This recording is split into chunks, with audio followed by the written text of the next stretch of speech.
En realidad te corrijo mínimamente, soy licenciado en Negocios Internacionales. Negocios internacionales, bien. Egresado de la UNR, felizmente egresado de la Universidad Pública, lo digo siempre que puedo, porque me parece que también es un valor que merece ser resaltado, nada más, como anticipación, y trabajo obviamente en comercio exterior, y vengo siguiendo de cerca un acuerdo como este acuerdo de libre comercio entre el Mercosur y la Unión Europea.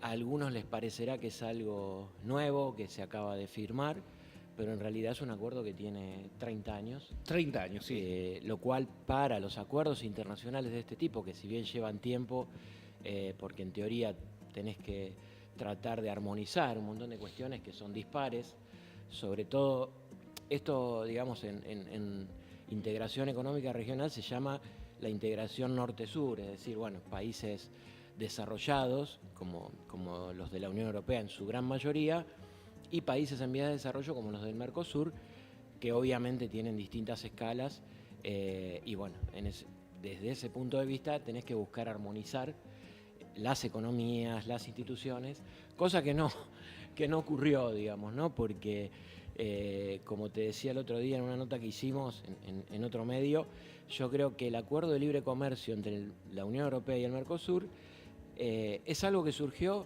en un momento distinto, lo escuchaba con atención. A Juan Carlos, a Juan Carlos, muy interesante lo que plantea, y creo que también hay efectos de lo que él mencionaba, de lo que está pasando, de este nuevo orden internacional que se está dando, y creo que el orden internacional en la época de los 90, cuando se firma a mediados de los 90 el acuerdo de libre comercio entre el Mercosur y la Unión Europea, eran realidades totalmente distintas a las que atravesamos hoy por hoy, ¿no? Básicamente se trataba de un pacto de colaboración entre dos grandes y algunos jugadores chiquitos, que eran los grandes, eran Argentina y Brasil. Exacto. Y nosotros notamos ahí, por ejemplo, la llegada de gran cantidad de elementos industriales desde Brasil y se exportaron algunas cosas. Se notó mucho en el tema automotriz, por ejemplo. Sí. Pero no más que eso. No, seguro.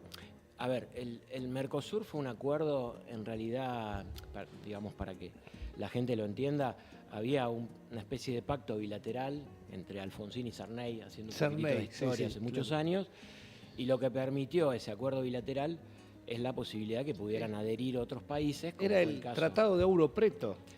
El Tratado de Ouro Preto fue el que conformó el Mercosur. El Mercosur, está. Esto fue anterior, no recuerdo el nombre del tratado, pero era bilateral, y al momento de firmarlo, creo que con mucha sabiduría en ese momento, los presidentes de Argentina y Brasil decidieron que podía ser un acuerdo que se ampliara y que permitiera la adhesión de otros países, pensando, por eso se llama Mercado Común del Sur, pensando, digamos, en un acuerdo que permitiera integrar bajo su paraguas desde Venezuela a Argentina. Desde tanto de lo ancho, tanto, digamos, de este a oeste y de norte a sur, como idea, ¿no?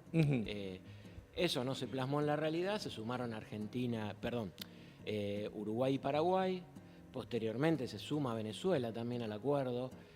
El acuerdo, hablo de esto como para hacer una pequeña introducción, tiene un protocolo, se llama el protocolo de Ushuaia, que es un protocolo democrático. En el momento en que Venezuela se considera que la legitimidad del gobierno es dudosa, llamémoslo así para no meternos en ese brete, Venezuela es apartado, digamos, es corrido del Mercosur.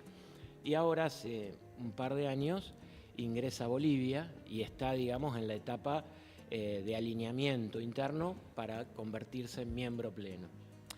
Digo algo más, al margen, hay estados asociados como Chile, como Colombia, como Ecuador, que comparten con Argentina, Brasil, Uruguay y Paraguay la zona del libre comercio.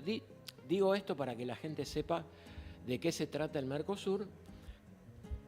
Como miembros plenos son Argentina, Brasil, Uruguay y Paraguay, y ese es el esquema que se alía, digamos, en un acuerdo de libre comercio con la Unión Europea, ¿no? Que recordemos que también, desde la época en que el acuerdo se firmó a la actualidad, la Unión Europea fue creciendo, y actualmente son 27 países los que integran ese acuerdo. Si nosotros lo pensamos como como un mercado, digamos, donde los bienes y los servicios podrían fluir libremente, estamos hablando del acuerdo económico más grande del mundo.